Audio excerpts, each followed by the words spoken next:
selamat sejahtera. Apa khabar? Okey, cikgu harap semuanya sihat, dan baik-baik saja. Okey, hari ni kita nak belajar apa? Okey, ulasan. Okey, cikgu dah ajar dah ulasan sebelum ini. Okey, jadi hari ni kita nak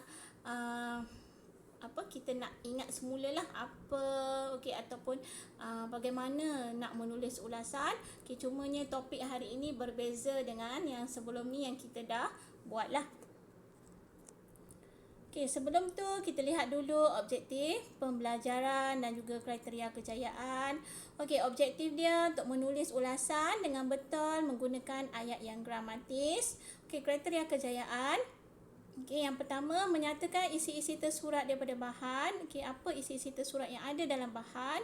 Okey, kemudian menulis isi-isi tersirat. Okey, dan yang ketiga menulis ulasan yang lengkap. Okey, kita nak buat ulasan tentang apa hari ini? Okey, tentang kebaikan menabung. Okey, apa kebaikan menabung? Okey, kita lihat. Okey, yang sebenarnya ada banyak kebaikan menabung ni. Okey, tapi cikgu bagi 3 sahaja kat sini. Okey, yang pertama memupuk sikap berjimat cermat. Okey, yang kedua membantu semasa kecemasan ataupun kesusahan. Okey, dan yang ketiga, apabila kita menabung, kita akan mempunyai simpanan.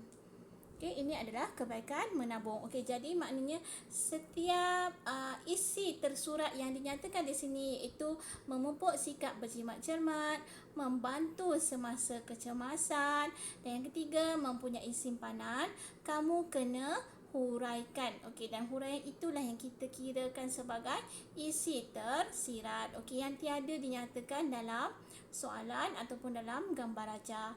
Okey, faham isi tersurat, isi tersirat. Okey, tersurat yang dinyatakan di sini ada 3. Okey, tersirat dia iaitu dia punya huraian lah.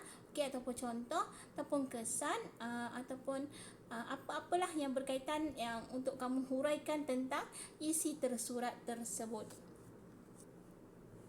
Okey, bagaimanakah cara menulis ulasan? Okey, kita dah belajar dah pun sebelum ni. Okey, cikgu ulang semula. Okey, kita lihat. Okey, tips yang pertama.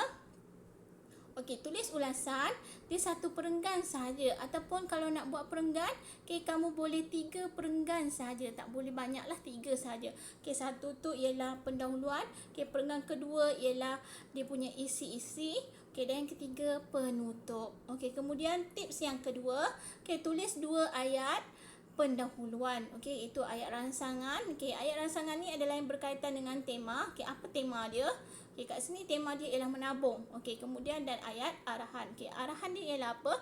Tentang kebaikan. Okey.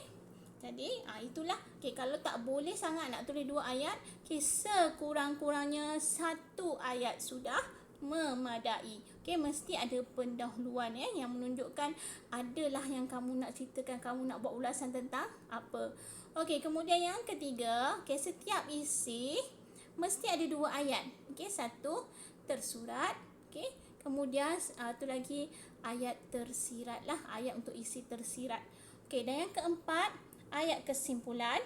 Okey, mesti mengandungi cadangan dan juga harapan ataupun kesan daripada cadangan kita itu.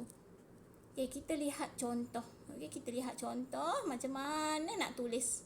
Okey, kesan negatif dalam ketagihan media sosial dalam kalangan murid. Okey, yang pertama, mengabaikan tugasan sekolah. Okey, yang kedua, prestasi pelajaran kian merosot, dan yang ketiga merenggangkan hubungan dalam komuniti. Okey, maksudnya dengan rakan-rakan, dengan jiran, dengan ibu bapa. Okey, merenggangkan hubungan Okey, kita tengok contoh cara menjawab. Okey, macam mana kita nak tulis? Okey, kat sini. Okey, kamu lihat kat sini, ketagihan media sosial dalam kalangan murid sekolah telah menimbulkan pelbagai kesan negatif sehingga membimbangkan ibu bapa dan guru-guru. Okey, kat sini ayat ni dah ada ayat rangsangan dan juga dia punya ayat arahan. Okey, kat sini dia dah bagi tahu dah.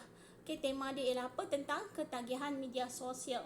Okey, dia punya arahan dia ialah tentang kesan negatif. Okey, jadi kita tengok dia punya isi. Okey, antara kesan negatif ketagihan media sosial dalam kalangan murid ialah murid mula mengabaikan tugasan sekolah yang diberikan oleh guru. Okey, mereka menggunakan masa yang terluang dengan bermain permainan atas talian, ataupun yang dalam apps tu Okay, dan mereka melayari pelbagai aplikasi media sosial seperti Facebook, Instagram, Twitter, TikTok, WhatsApp. Lepas tu yang chat-chat yang lain tu apa benda namanya pun cikgu pun lupa dah nama dia. WeChat. Ada budak suka WeChat. Kemudian dan sebagainya lah. Yang menyebabkan mereka berasa seronok sehingga mengabaikan tanggungjawab mereka. Apa tanggungjawab mereka? Tanggungjawab menyiapkan kerja yang diberikan oleh guru. Kemudian bila kita nak sambungkan isi dengan isi yang lain, kita kena gunakan penanda wacana untuk menunjukkan ada kesinambungan. Ada kesinambungan antara isi 1 dengan isi 2, isi 3. Kita tengok isi yang kedua. Selain itu, ketagihan ini boleh menyebabkan prestasi pelajaran mereka merosot kerana tiada masa yang diperuntukkan untuk mengulang kaji pelajaran. Kat sini ada ayat tersurat dan juga tersirat. Isi tersurat dan tersirat. Kemudian isi ketiga. Di samping itu, hubungan antara rakan-rakan sebaya mulai renggang. Kerana apa? Akibat kurang melakukan aktiviti sosial bersama dengan rakan-rakan.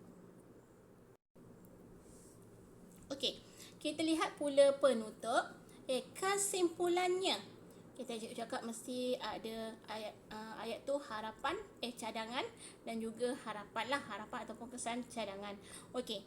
Cadangan. Kesimpulannya, murid-murid haruslah berpada-pada dalam menggunakan media sosial. Ini dia punya cadangan. Harus berpada-pada.